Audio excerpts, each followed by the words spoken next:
Hey chemistry students, we're in Unit 5 bonding and we're going to make this really nice graphic organizer to organize our thoughts. Stuff inside, stuff out. It's pretty neat to have. All you need, if you're not in the classroom, all you need is 2 pieces of paper.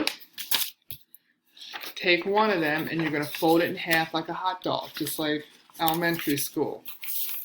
Once you're done that, and it's in half like a hot dog, you will take long ways. We got open here, fold over once, and make some nice creases, and then fold over again, and make some nice creases.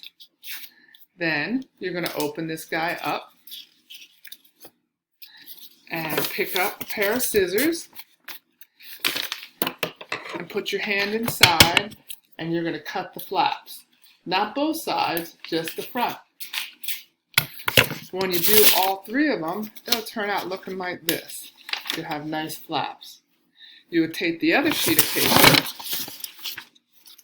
and you're going to glue that about halfway up. In class, we're going to do it like this. You want to hole punch it. And then you will have a nice graphic organizer, and we will be posting some daily notes. And if you are out of class, this is how you do it.